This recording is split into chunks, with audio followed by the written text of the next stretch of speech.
الحمد لله رب العالمين والصلاة والسلام على سيد الأنبياء والمرسلين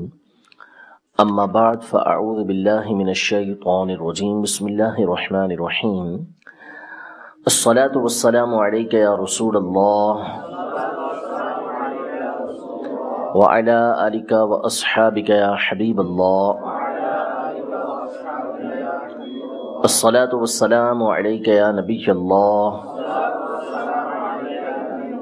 وعلى آلك وأصحابك يا نور الله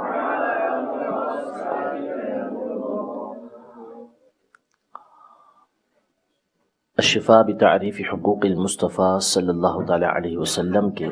باب ثالث کی فصل اول ہماری جاری تھی، جس میں ہم قاضی یاز مالکی رحمۃ اللہ تعالی علیہ کے بیان کردہ سبق،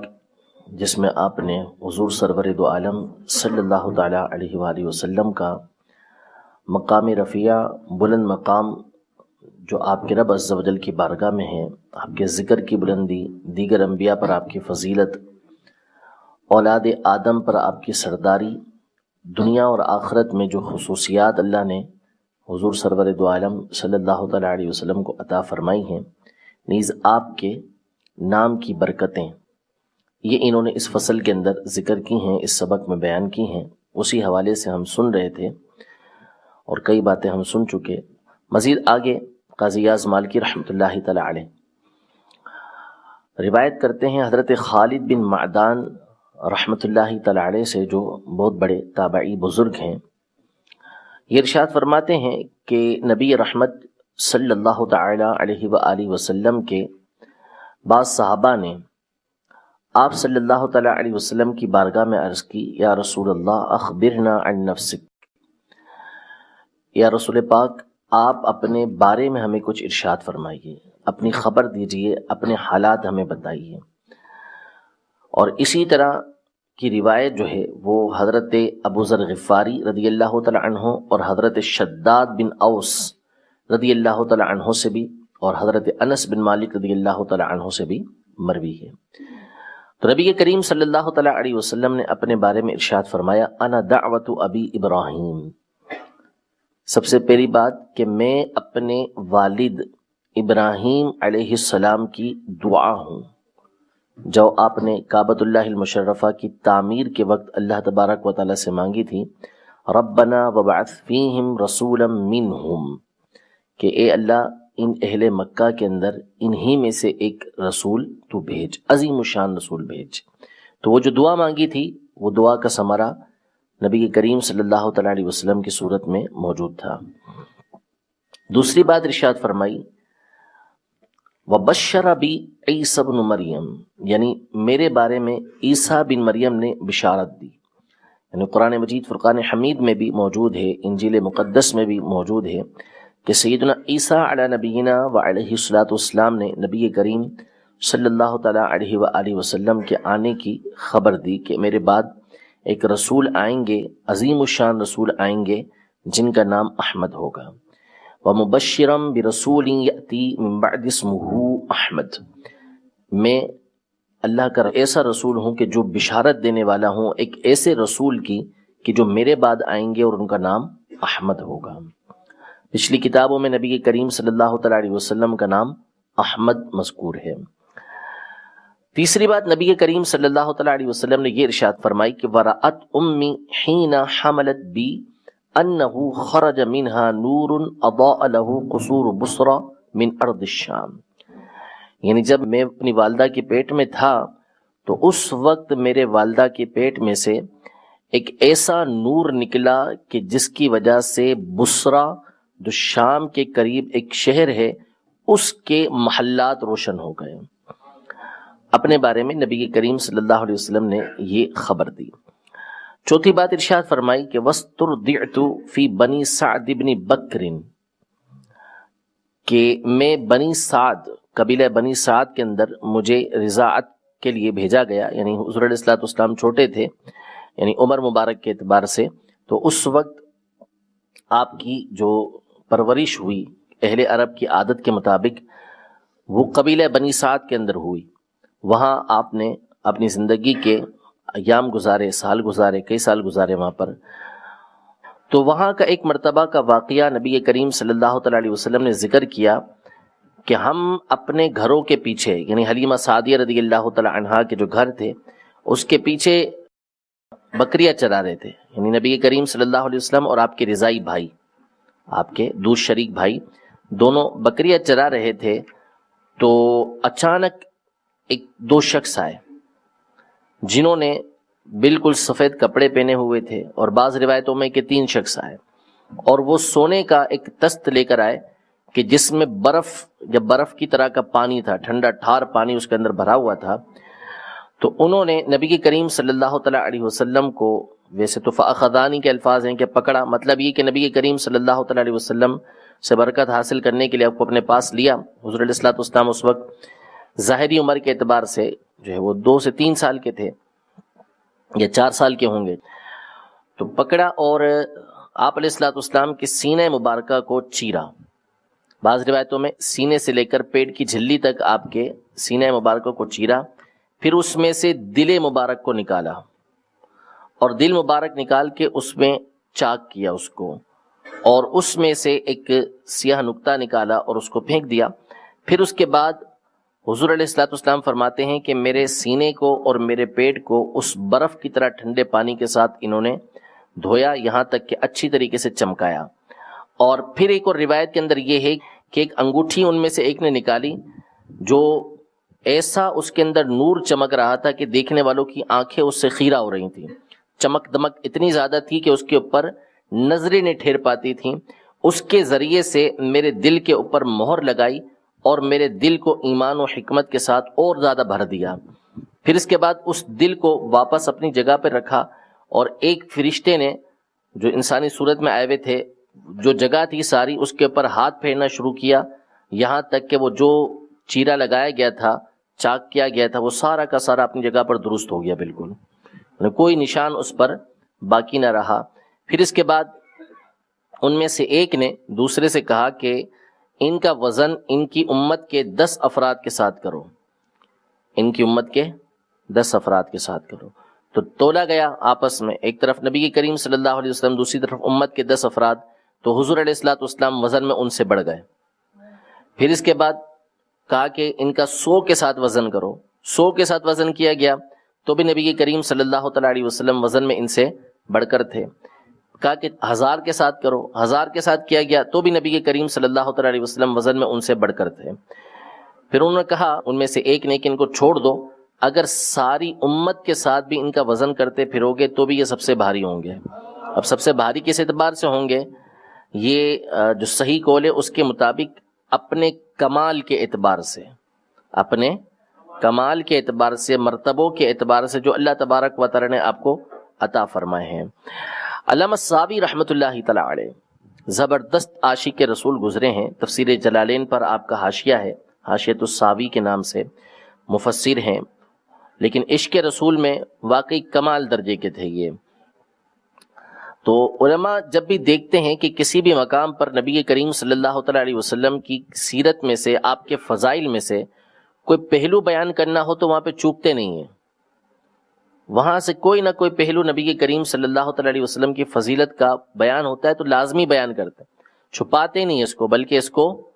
اجاگر کر کے لوگوں کے سامنے واضح کرتے ہیں. قرآن پاک میں اللہ تبارک و تعالیٰ نے حضرت آدم علیہ نبینا و علیہ الصلوۃ والسلام کی خلقت کا، پیدائش کا تذکرہ کیا. اس میں اللہ تبارک و تعالیٰ نے فرشتوں سے یہ ارشاد فرمایا تھا کہ میں زمین میں اپنا خلیفہ مقرر کرنے لگا ہوں. تو اس وقت فرشتوں نے یہ کہا تھا کہ اتجعل فیہا من یفسد فیہا ویسفک الدماء، کہ تو زمین میں ایسے کو اپنا خلیفہ بنائے گا کہ جو زمین کے اندر فساد کرے گا، خون ریزی کرے گا. تو وَنَحْنُ نُسَبِّحُ بِحَمْدِكَ وَنُقَدِّسُ لَكَ، ہم تیری تسبیح کرتے ہیں، تیری پاکی بیان کرتے ہیں، تیری پاکیزگی بیان کرتے ہیں. تو اللہ تبارک و تعالی نے یہ ارشاد فرمایا قَالَ إِنِّي أَعْلَمُ مَا لَا تَعْلَمُونَ، جو میں جانتا ہوں وہ تم نہیں جانتے. علامہ صابی رحمۃ اللہ تعالی علیہ اس کے تحت فرماتے ہیں کہ میں جانتا ہوں کہ ان کے اندر میں نے اپنے محبوب محمد صلی اللہ تعالیٰ علیہ وآلہ وسلم کو بھیجنا ہے. تم ان کی خطائیں دیکھ رہے ہو، تم ان کی غلطیاں دیکھ رہے ہو، ان کی ساری غلطیاں اپنی جگہ پر، لیکن اللہ تبارک و تعالیٰ نے جو نبی کریم صلی اللہ تعالیٰ علیہ وآلہ وسلم کو فضائل و کمالات عطا فرمانے ہیں، اگر مخلوق کی ساری برائیاں خرابیاں ایک پلڑے پر رکھ دی جائیں اور دوسری طرف نبی کریم صلی اللہ تعالیٰ علیہ وسلم کی نیکیاں اور آپ کی بھلائیاں رکھی جائیں، تو تمام مخلوق کی برائیوں کے اوپر نبی کریم صلی اللہ تعالیٰ علیہ وسلم کی نیکیاں اور بھلائیاں غالب آ جائیں گی۔ تو اس لیے جو میں جانتا ہوں وہ تم نہیں جانتے کہ ان کے درمیان آنا کس نے ہے، کس کی تشریف آوری ان کے درمیان ہونی ہے۔ تو اسی لیے جبریل امین علیہ السلام نے، یہ دوسرے فرشتے نے یہ کہا کہ اگر 1000 کے ساتھ بھی تولو گے، بلکہ ساری امت کے ساتھ بھی تولو گے، سبھی کے ساتھ تولو گے، تو سب کے اوپر فضیلت کے اعتبار سے غالب آ جائیں گے۔ پھر آگے مزید بھی اتنا دیکھیے، آگے پھر انشاءاللہ اور بیان کرتے ہیں۔ فرماتے ہیں وعن خالد بن معدان ان نفرا من اصحاب رسول اللہ صلی اللہ تعالی علیہ وسلم قالوا یا رسول اللہ اخبرنا عن نفسك وقد روی نحوه عن ابی ذر وشداد بن اوس وانس بن مالک رضی اللہ تعالی عنہم فقال نعم انا دعوت ابی ابراہیم یعنی قوله ربنا وابعث فیہم رسولا منہم وبشر بی عیسی ورأت امی حین حملت بی انه خرج منها نور اضاء له قصور بصرى من ارض الشام واسترضعت في بني سعد بن بكر فبين انا مع اخي لي خلف بيوتنا ترعى بهما لنا اذ جاءني رجلان عليهما ثياب بيض وفي حديث آخر 3 رجال بتست من ذهب مملوءة ثلجا فأخذاني فشق بطني قال في غير هذا الحديث من نحري إلى مراق بطني ثم استخرجا منه قلبي فشقاه فاستخرجا منه علقة سوداء فطرحاها ثم غسل قلبي وبطني بذلك الثلج حتى أنقياه قال في حديث آخر ثم تناول أحدهم شيئا فإذا بحاتم في يده من نور يحار الناظر دونه فحتم بي قلبي فامتلأ إيمانا وحكمة ثم أعاده مكانه وأمر الآخر يده على مفرق صدره فالتأم وفي رواية أن جبريل قال قلب وكيع أي شديد فيه عينان یبصرانی و اذنانی سمعانی۔ جبریل امین علیہ السلام نے جب دل مبارک کو دیکھا تو دل مبارک کو دیکھ کے کہا بڑا مضبوط دل ہے، بڑا مضبوط دل ہے، قوی دل ہے، اور اس دل کے اندر 2 آنکھیں ہیں جو دیکھتی ہیں، جو سب کچھ دیکھتی ہیں، اور اس دل کے اندر 2 کان ہیں جو سنتے ہیں، یعنی قریب و نزدیک، دور و بعید، سب کو، قریب کا ہو، دور کا ہو، نزدیک کا ہو، بعید کا ہو، کہیں کا ہو، نبی کریم صلی اللہ تعالی علیہ وسلم کی کان مبارک جو آپ کے دل اقدس کے اندر ہیں، ان کے ذریعے سب کچھ سن لیتے ہیں۔ ثم قال احدهما لصاحبه زنه بعشرة من امته فوزنني بهم فرجحتهم ثم قال زنه ب100 من امته فوزنني بهم فوزنتهم ثم قال زنه ب1000 من امته فوزنني بهم فوزنتهم ثم قال دعه عنك فلو وزنته بامته لوزنها۔ جب یہ سارا معاملہ ہو گیا، جبریل امین علیہ السلام اور آپ کے ساتھ والے فرشتوں نے شق صدر کیا اور یہ باتیں کی، اس کے بعد انہوں نے نبی کریم صلی اللہ علیہ وسلم کو اپنے سینے سے لگا لیا۔ یعنی اس وقت تو نبی کریم صلی اللہ علیہ وسلم ظاہری عمر کے اعتبار سے چھوٹے تھے نا، 3-4 سال کے تھے۔ الی صدورہم، اپنے سینے سے لگا لیا،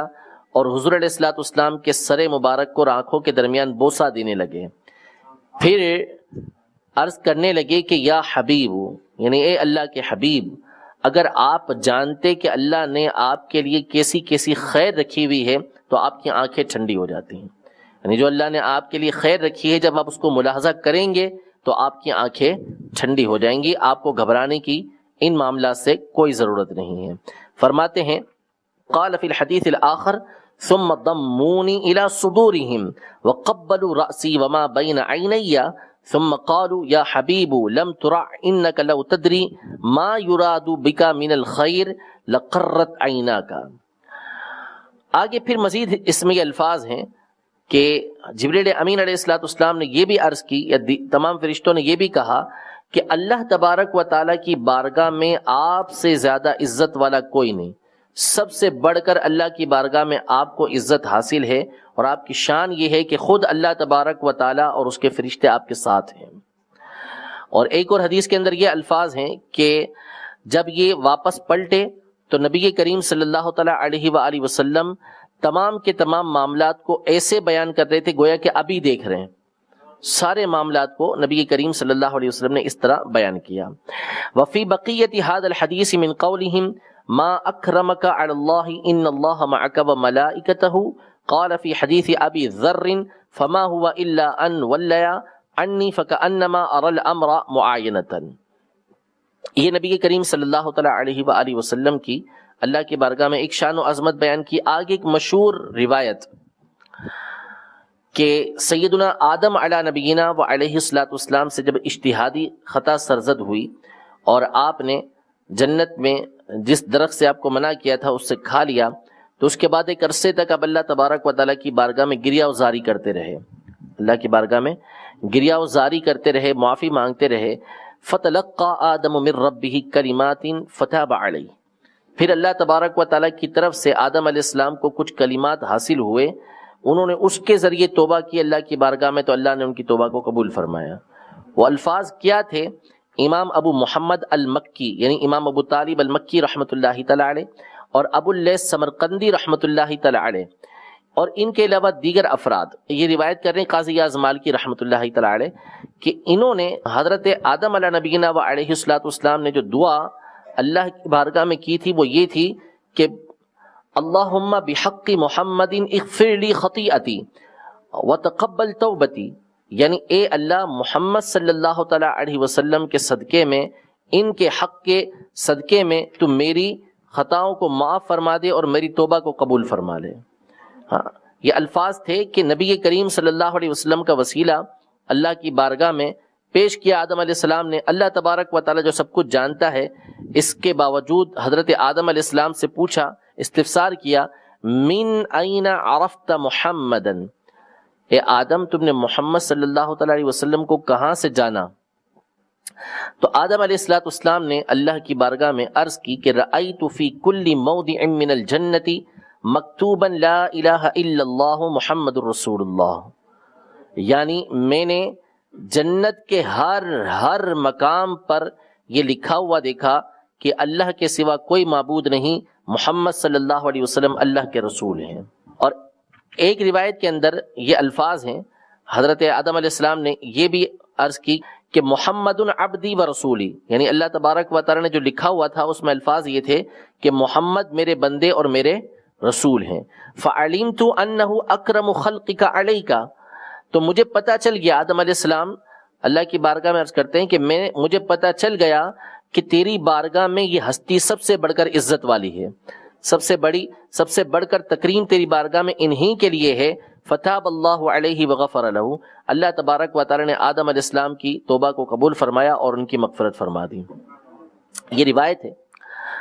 اور اس میں بعض روایتوں کے اندر یہ الفاظ بھی موجود ہیں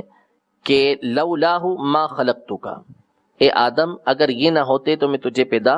نہ فرماتا۔ یہ آگے الفاظ آ رہے ہیں، پہلے اس کو دیکھیں پھر انشاءاللہ میں مزید اس پہ کچھ تفصیل عرض کرتا ہوں۔ آگے یہ الفاظ ہیں کہ حضرت آدم علیہ السلام عرض کرتے ہیں اللہ کی بارگاہ کے اندر کہ جب تو نے مجھے پیدا کیا تو میں نے اپنے سر کو عرش کی طرف اٹھا کر دیکھا تو اس عرش پہ یہ لکھا ہوا تھا لا الہ الا اللہ محمد رسول اللہ، کہ اللہ کے سوا کوئی معبود نہیں، محمد صلی اللہ علیہ وسلم اللہ کے رسول ہیں۔ تو مجھے پتہ چل گیا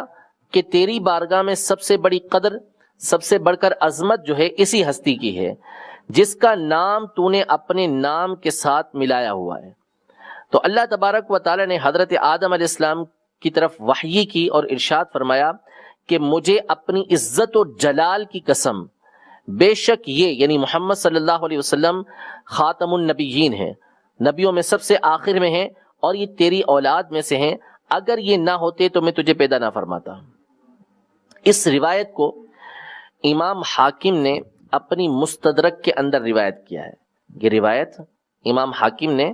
اپنی مستدرک کے اندر ذکر کی ہے کہ جس میں آدم علیہ السلام نے نبی کریم صلی اللہ تعالیٰ علیہ وسلم کا وسیلہ اللہ تبارک و تعالیٰ کی بارگاہ میں پیش کیا. امام حاکم نے اس کو صحیح الاسناد فرمایا کہ یہ حدیث سند کے اعتبار سے صحیح ہے. اسی طرح امام اجل، امام مجتہد، امام تاج الدین سبکی رحمت اللہ تعالی علیہ نے اپنے فتاوی میں اس حدیث کی سند کو صحیح قرار دیا. اسی طرح امام ابن حجر مکی رحمت اللہ تعالی علیہ نے قصیدہ حمزیہ کی شرح کے اندر اس حدیث پاک کو صحیح قرار دیا ہے. اعلی حضرت امام اہل سنت رضی اللہ تعالی عنہ نے اپنی کتاب تجلی الیقین کے اندر اس حدیث پاک کی جو سند ہے اس کو حسن قرار دیا کہ کم از کم درجہ حسن تک یہ پہنچتی ہے. اور اس کے علاوہ ایک اور روایت بھی موجود ہے جس میں حضرت عیسیٰ حضرت موسیٰ علیہ السلام کی طرف وحی کرنے کا تذکرہ موجود ہے. وہ حدیث بھی بس سند حسن مروی ہے، جس سے معلوم ہوتا ہے کہ حدیث پاک ضعیف نہیں بلکہ حدیث پاک بعض علماء کے نزدیک صحیح اور بعض علماء کے نزدیک درجہ حسن تک پہنچی ہوئی ہے. اور دونوں کی دونوں حدیثیں ایسی ہوتی ہیں کہ جن سے استدلال کیا جاتا ہے. تو یہ حدیث مبارکہ ہے کہ جس میں نبی کریم صلی اللہ تعالیٰ علیہ وآلہ وسلم کا وسیلہ اللہ تبارک و تعالیٰ کی بارگاہ میں حضرت آدم علیہ نبینا و علیہ السلام نے پیش کیا، اور آدم علیہ السلام کی جو توبہ تھی اللہ تبارک و تعالیٰ نے نبی کریم صلی اللہ تعالیٰ علیہ وسلم کے وسیلے سے قبول فرمائی. پھر یہ معاملہ ہوا تو اس کے بعد آدم علیہ نبینا و علیہ السلام کی دو کنیتیں تھیں. آدم علیہ السلام کی دو کنیتیں تھیں، ایک کنیت ابو محمد اور دوسری کنیت ابو البشر. مشہور آپ کی کنیت ابو البشر ہے، لیکن علماء یہ فرماتے ہیں کہ دنیا کے اندر آپ کی کنیت ابو البشر ہے اور جنت میں آپ کی کنیت ہوگی ابو محمد. دیکھیے فرماتے ہیں وَحَكَى أَبُو مُحَمَّدٍ الْمَكِّيُّ وَأَبُو اللَّيْثِ السَّمَرْقَنْدِيُّ وَغَيْرُهُمَا أَنَّ آدَمَ عِنْدَ مَعْصِيَتِهِ قَالَ اللهم بحق محمد اغفر لي خطيئتي ويروى وتقبل توبتي فقال له الله من أين عرفت محمدا قال رأيت في كل موضع من الجنة مكتوبا لا إله إلا الله محمد رسول الله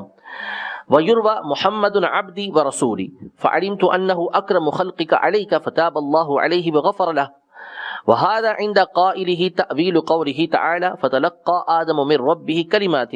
وفي رواية أخرى فقال آدم لما خلقتني رفعت رأسي إلى عرشك فإذا فيه مكتوب لا إله إلا الله محمد رسول الله فعلمت أنه ليس أحد أعظم قدرا عندك ممن جعلت اسمه مع اسمك فأوحى الله إليه وعزتي وجلالي إنه لآخر النبيين من ذريتك ولولاه ما خلقتك. قال وكان آدم يكنى بأبي محمد وقيل بأبي البشر. آگے مزید نبی کریم صلی اللہ تعالیٰ علیہ وآلہ وسلم کی فضیلتوں کو بیان کرتے ہوئے قاضی اعظم مالکی رحمۃ اللہ تعالیٰ علیہ نقل کرتے ہیں کہ سریج بن یونس رحمۃ اللہ تعالیٰ علیہ سے مروی ہے، آپ فرماتے ہیں کہ اللہ تبارک و تعالیٰ کے کچھ فرشتے ہیں جو سیاحت کرتے ہیں، گھومتے پھرتے ہیں. فرماتے ہیں کہ ان کی عبادت ہی یہ ہے کہ وہ ہر اس گھر میں جاتے ہیں جس میں کوئی ایسا شخص ہوتا ہے جس کا نام احمد یا محمد ہوتا ہے. ان کا کام ہی یہ ہے کہ دورہ کرنا ہے اس گھر پر جس میں محمد یا احمد نامی کوئی شخص موجود ہے. یہ نبی کریم صلی اللہ تعالیٰ علیہ وسلم کی فرشتوں کی طرف سے جو تعظیم ہے اس کی وجہ سے ایسا معاملہ ہے. فرماتے ہیں وَرُوِيَ عَنْ سُرَيْجِ بْنِ يُونُسَ أَنَّهُ قَالَ إِنَّ لِلَّهِ مَلَائِكَةً سَيَّاحِينَ عِبَادَتُهَا عَلَى كُلِّ دَارٍ فِيهَا أَحْمَدُ أَوْ مُحَمَّدٌ إِكْرَامًا مِّنْهُمْ لِمُحَمَّدٍ صلی اللہ تعالی علیہ وآلہ وسلم. مزید آگے بیان کرتے ہیں کہ ابن قانع، قاضی ابن قانع رحمۃ اللہ تعالی علیہ اپنی کتاب معجم الصحابہ میں حضرت ابو الحمرا سے روایت کرتے ہیں. وہ ارشاد فرماتے ہیں کہ نبی کریم صلی اللہ تعالیٰ علیہ وآلہ وسلم نے ارشاد فرمایا کہ جب مجھے معراج کی رات آسمانوں پر لے جایا گیا تو میں نے عرش پر لکھا ہوا دیکھا لا الہ الا اللہ محمد رسول اللہ ایتہ بعلی، یعنی اللہ کے سوا کوئی معبود نہیں، محمد صلی اللہ علیہ وسلم اللہ کے رسول ہیں، جن کی تائید میں نے، جن کو مضبوط میں نے حضرت علی رضی اللہ تعالیٰ عنہ کے ساتھ کیا ہے. یعنی حضرت علی رضی اللہ تعالیٰ عنہ ابتدا سے ایمان لانے والے نبی کریم صلی اللہ علیہ وسلم کا ہر مقام پر ساتھ دینے والے تھے، تو یہ تذکرہ عرش پر بھی موجود تھا۔ باقی دیگر روایتوں کے اندر حضرت ابوبکر رضی اللہ تعالیٰ عنہ، حضرت عمر رضی اللہ تعالیٰ عنہ کے لیے بھی مختلف اس طرح کے الفاظ موجود ہیں کہ ان کے بھی نام مختلف جگہوں پر لکھے ہوئے تھے۔ فرماتے ہیں وَرَوَى ابن قانع القاضی عن ابی الحمراء قال قال رسول اللہ صلی اللہ تعالیٰ علیہ وسلم لما اسری بی الی السماء اذن علی العرش مکتوب لا الہ الا اللہ محمد رسول اللہ ایدتہ بعلی۔ قرآن پاک میں اللہ تبارک و تعالی نے 15ویں اور 16ویں پارے کے اندر حضرت سیدنا موسیٰ علیہ نبینا علیہ الصلوۃ والسلام اور حضرت سیدنا خضر علیہ نبینا علیہ الصلوۃ والسلام کا واقعہ ذکر کیا ہے، جس میں 3 معاملات پیش آئے تھے۔ اور ایک معاملہ یہ پیش آیا تھا کہ خضر علیہ نبینا علیہ الصلوۃ والسلام نے ایک دیوار جو گر رہی تھی اس کو بغیر اجرت کے سیدھا کر دیا تھا، جس پر موسیٰ علیہ نبینا علیہ الصلوۃ والسلام نے یہ ارشاد فرمایا تھا کہ ان لوگوں نے ہماری مہمان نوازی نہیں کی، آپ نے فری میں ان کی دیوار ٹھیک کر دی، آپ چاہتے تو اس پر کچھ اجرت لے لیتے، ان سے کچھ اجرت لے لیتے۔ تو حضرت خضر علیہ نبینا علیہ الصلوۃ والسلام نے پھر اس کی وجہ بیان کی تھی کہ یہ دیوار انہوں نے کیوں صحیح کی۔ وجہ یہ تھی، وہ دیوار جو تھی وہ 2 بچوں کی تھی، 2 بچوں کی تھی جن کا والد بڑا صالح شخص تھا، جن کا والد بڑا نیک شخص تھا، اور بعض روایتوں میں کہ والد سے مراد یہاں 7ویں پشت میں جو شخص تھے وہ بڑے نیک اور صالح تھے، اور اس دیوار کے نیچے ان بچوں کا خزانہ تھا، ان بچوں کا خزانہ تھا۔ وَكَانَ تَحْتَهُ كَنْزٌ لَهُمَا، ان 2 بچوں کے لیے خزانہ موجود تھا۔ ابھی یہ بچے تھے، اگر دیوار گر جاتی تو لوگ اس کے اوپر قبضہ کر لیتے، لہذا اس دیوار کو ٹھیک کر دیا گیا تاکہ بعد میں جب بچے بڑے ہو جائیں تو اس دیوار کے نیچے سے اپنا خزانہ حاصل کر سکیں۔ اس میں ایک تختی موجود تھی، اس میں سونے کی ایک تختی موجود تھی۔ ابن عباس رضی اللہ تعالی عنہ فرماتے ہیں کہ سونے کی اس تختی کے اندر کچھ باتیں لکھی ہوئی تھیں۔ وہ کیا لکھی ہوئی تھیں دیکھیے، وفي التفسير عن ابن عباس رضي الله تعالى عنهما في قوله تعالى وكان تحته كنز لهما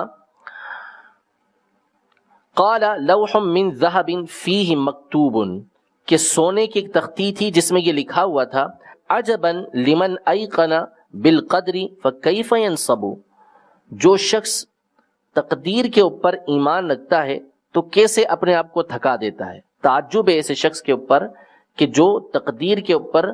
ایمان رکھتا ہے اس کے باوجود اپنے آپ کو تھکاتا ہے، یعنی اس کو تقدیر پر ایمان ہے کہ مجھے وہی کچھ ملنا ہے جو میرے لیے لکھا ہوا ہے، اس کے باوجود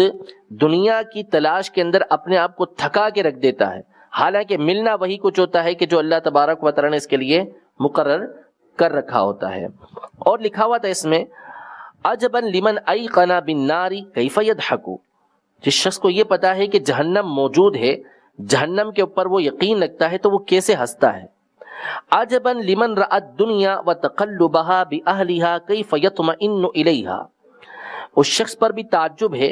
کہ جو دنیا کو دیکھتا ہے اور یہ بھی دیکھتا ہے کہ دنیا والے کس طرح پلٹتے جا رہے ہیں، آتے جا رہے ہیں، جاتے جا رہے ہیں، تو کیسے دنیا کے اوپر وہ اطمینان کرتا ہے، کیسے اس کے اوپر وہ اعتماد کرتا ہے۔ پھر اس کے بعد اس میں یہ عبارت لکھی ہوئی تھی، ابھی نبی کریم صلی اللہ تعالی علیہ وسلم کی دنیا میں بعثت نہیں ہوئی، اس سے ہزاروں سال پہلے وہ خزانہ اس زمین کے اندر موجود ہے۔ اس تختی پر یہ لکھا ہوا تھا انا اللہ لا الہ الا انا محمد عبدی و رسولی، کہ میں ہی اللہ ہوں، میرے سوا کوئی معبود نہیں، اور محمد صلی اللہ تعالی علیہ وسلم میرے بندے اور میرے رسول ہیں۔ ہر جگہ پر نام محمد صلی اللہ تعالی علیہ وسلم موجود ہے۔ اسی طرح ابن عباس رضی اللہ تعالی عنہما ایک اور بات بیان فرماتے ہیں، آپ فرماتے ہیں کہ جنت کے دروازے پر بھی یہ لکھا ہوا ہے کہ بے شک میں ہی اللہ ہوں، میرے سوا کوئی معبود نہیں، اور محمد صلی اللہ علیہ وسلم اللہ کے رسول ہیں، اور میں اس شخص کو عذاب نہیں دوں گا جو اس کا قائل ہوگا، جو لا الہ الا اللہ محمد رسول اللہ کہنے والا ہے اس کو میں عذاب نہیں دوں گا۔ وعن ابن عباس رضی اللہ تعالی عنہما علی باب الجنت مکتوب انی انا اللہ لا الہ الا انا محمد رسول اللہ لا اعذب من قالها۔ اسی طرح مزید فرماتے ہیں کہ وذکر انہ وجد علی الحجارۃ القدیمۃ مکتوب محمد تقی مصلح وسید امین، یعنی ایک پرانا پتھر ملا جس کے اندر یہ لکھا ہوا تھا کہ محمد متقی ہیں، پرہیزگار ہیں، اصلاح کرنے والے ہیں، سردار ہیں اور امانت دار ہیں، امین ہیں۔ وذکر السمنطاری انہ شاہد فی بعض بلاد خراسان مولودا ولد علی احد جنبیہ مکتوب لا الہ الا اللہ وعلی الاخر محمد رسول اللہ۔ امام سمنطاری ذکر کرتے ہیں کہ انہوں نے خراسان کے اندر ایک بچے کو دیکھا جس کی ولادت ہوئی تھی، تو اس کی ایک جانب جو ہے ایک پہلو پر لکھا ہوا تھا لا الہ الا اللہ اور دوسرے پہلو پر لکھا ہوا تھا محمد رسول اللہ۔ یعنی یہ واقعات مؤیدات میں سے ہوتے ہیں، مؤیدات میں سے۔ اصل جو دلائل ہیں، ادلہ ہیں، وہ تو پیچھے ذکر کر دیں کہ جو احادیث طیبہ سے، اقوال سے ثابت ہیں، انہی سے بات کی قطعیت ثابت ہو جاتی ہے، اور ایک جو مضمون ہے اس کا ثبوت ہو جاتا ہے، بات کا ثبوت ہو جاتا ہے۔ ایسی چیزیں بعض اوقات اللہ تبارک و تعالی حق بات کی تائید کے لیے ظاہر فرما دیتا ہے۔ تو اب یہ بچہ پیدا ہوا کہ جس کی دونوں جانب جو ہے ایک طرف لکھا ہوا لا الہ الا اللہ، دوسرے پہ لکھا ہوا محمد رسول اللہ۔ اعلی حضرت امام اہل سنت ارشاد فرماتے ہیں کہ اگر میرے دل کو کوئی دو ٹکڑے کرے گا تو اس میں بھی ایک پر لکھا ہوگا لا الہ الا اللہ اور دوسرے پہ لکھا ہوگا محمد رسول اللہ صلی اللہ تعالی علیہ وسلم۔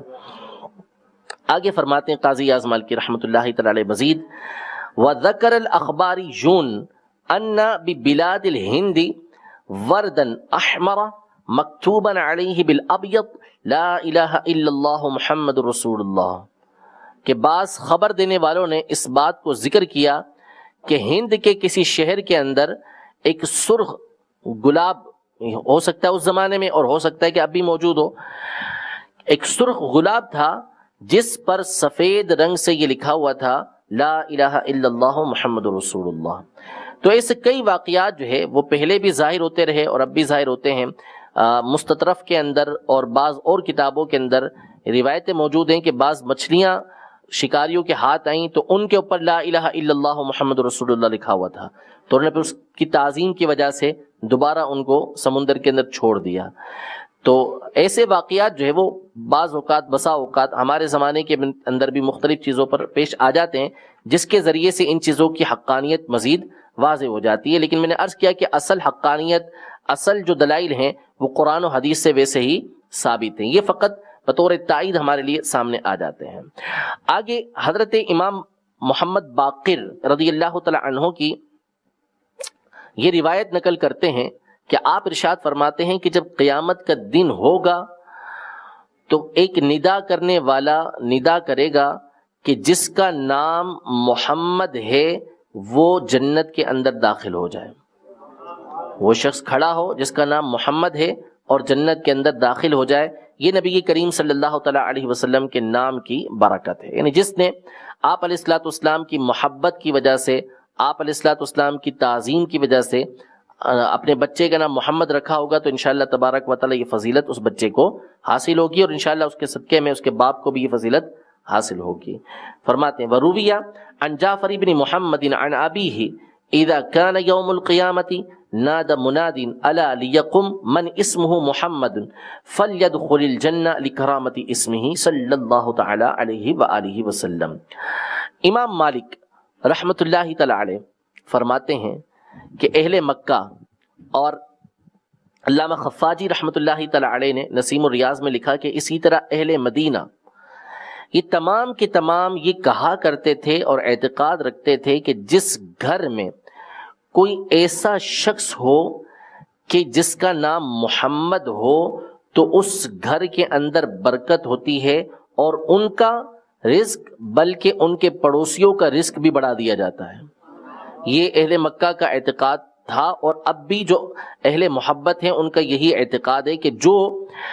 نبی کریم صلی اللہ تعالیٰ علیہ وآلہ وسلم کی محبت کی وجہ سے نام محمد رکھنے والا ہے تو انشاءاللہ اس کو یہ فوائد حاصل ہوں گے، بس اعتقاد کی پختگی ہونی چاہیے۔ فرماتے ہیں وَرَوَا ابن القاسم فی سماعہ وابن وہب فی جامعہ عن مالک سمعت اہل مکہ یقولون ما من بیت فیہ اسم محمد الا نما ورزق ورزق جیرانہم۔ نبی کریم صلی اللہ تعالیٰ علیہ وآلہ وسلم کی روایت نقل کرتے ہیں کہ آپ علیہ الصلوۃ والسلام نے ارشاد فرمایا کہ تمہیں کیا نقصان ہے، تمہیں کیا نقصان ہے کہ تمہارے گھر کے اندر ایک محمد ہو، دو محمد ہو یا تین محمد ہو، یعنی ایسے بچے تمہارے گھر کے اندر موجود ہوں کہ جس کا نام، ایک کا نام محمد ہو، دو کا نام محمد ہو، تین کا نام محمد ہو، یعنی بکثرت تمہارے گھر کے اندر ایسے بچے ہونے چاہیے کہ جن کا نام محمد ہو۔ وجہ نام محمد رکھنے کا، حضور علیہ الصلوۃ والسلام کو کیا فائدہ حاصل ہوگا؟ یہ فائدہ ہماری طرف لوٹتا ہے، کیونکہ حضور علیہ الصلوۃ والسلام ہر اس بات کو پسند کرتے ہیں کہ جس میں امت کا فائدہ ہو،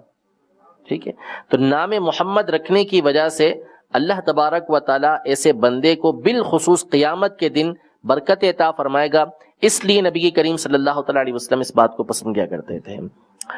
اور نبی کریم صلی اللہ تعالیٰ علیہ وسلم کی نام کی برکتیں تو ایسی ہیں کہ ہمارے اسلاف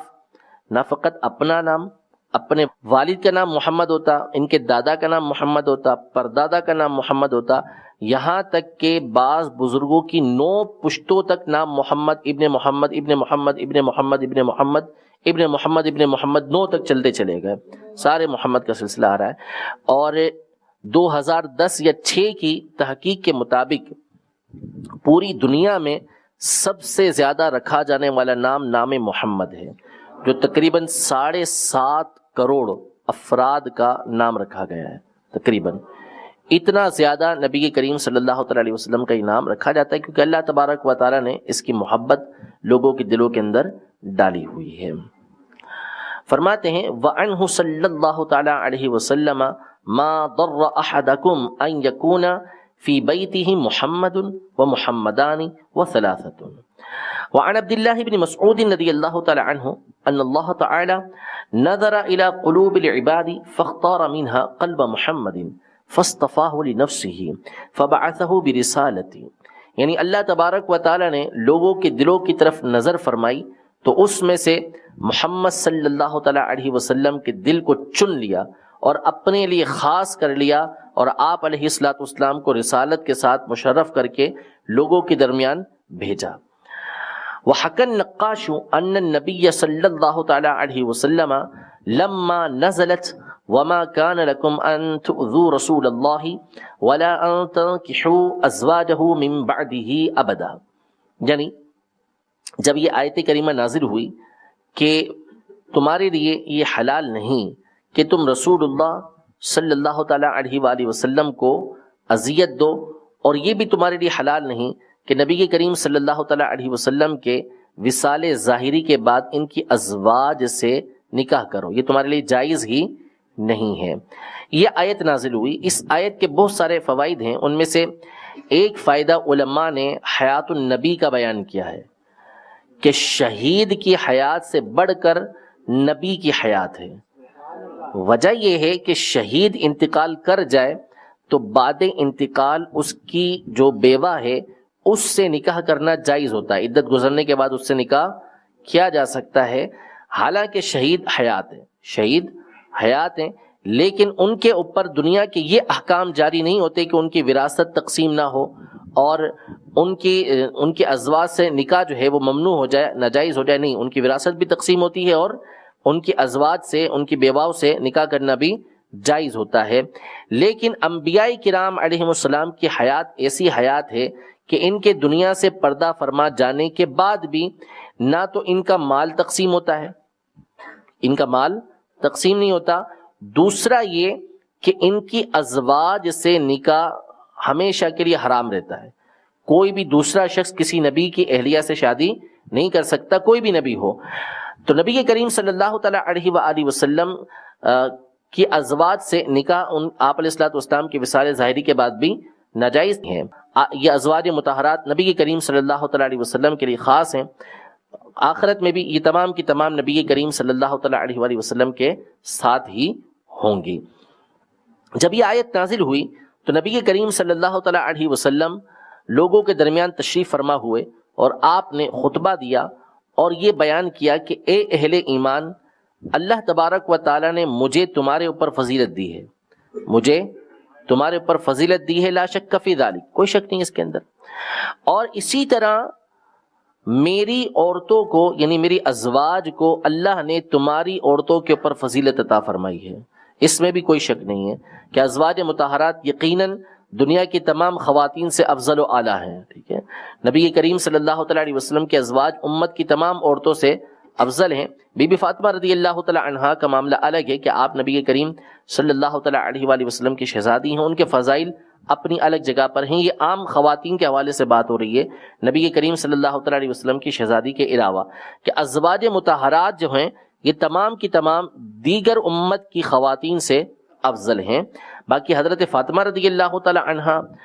ان کا مقام، حضرت عائشہ رضی اللہ تعالیٰ عنہا ان کا مقام، اور حضرت خدیجۃ الکبریٰ رضی اللہ تعالیٰ عنہا ان کا مقام، ان تینوں کے بارے میں علماء یہ ارشاد فرماتے ہیں کہ ان تینوں کے بارے میں اعتقاد رکھا جائے گا کہ یہ سب سے افضل ہیں۔ تینوں میں کون افضل ہے اس پہ خاموشی اختیار کی جائے، اس پر خاموشی اختیار کی جائے، باقی یہ تینوں تمام کی تمام عورتوں سے سب سے افضل ہیں۔ فرماتے ہیں لما نزلت وما كان لكم ان تؤذوا رسول الله ولا ان تنكحوا ازواجه من بعده ابدا قام خطيبا فقال يا معشر اهل الايمان ان الله تعالى فضلني عليكم تفضيلا وفضل نسائي على نسائكم تفضيلا الحدیث۔ الحمدللہ یہ فصل بھی ہماری پوری ہوئی، نبی کریم صلی اللہ تعالیٰ علیہ وسلم کی کئی فضیلتیں سننے کی ہمیں سعادت حاصل ہوئی۔ آگے کئی فصلوں کے اندر قاضی اعظم مالکی رحمۃ اللہ تعالیٰ علیہ نے نبی کریم صلی اللہ تعالیٰ علیہ وآلہ وسلم کی معراج کا تذکرہ کیا ہے، معراج کا تذکرہ کیا کہ کس طرح معراج ہوئی، پھر اس کے بعد اس بات کا تذکرہ کیا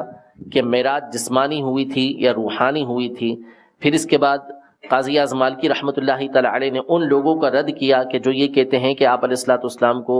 معراج نیند کی حالت میں ہوئی تھی، اس کا تفصیلی رد کر کے بتایا کہ معراج جو ہے وہ بیداری کی حالت میں ہوئی تھی۔ اسی طرح اللہ تبارک و تعالیٰ کی جو آپ نے زیارت کی، اس میں علماء کا اختلاف اور صحیح بات کو ذکر کیا، پھر اس کے بعد اس بات کو ذکر کیا کہ نبی کریم صلی اللہ تعالیٰ علیہ وسلم کی اللہ تبارک و تعالیٰ سے معراج کے اندر کیا کیا گفتگو ہوئی تھی، ان میں سے کچھ باتوں کا تذکرہ کیا ہے۔ انشاءاللہ ان باتوں کو ہم سنیں گے اور کوشش کریں گے کہ خلاصہ وار ہر ایک کے اوپر ہم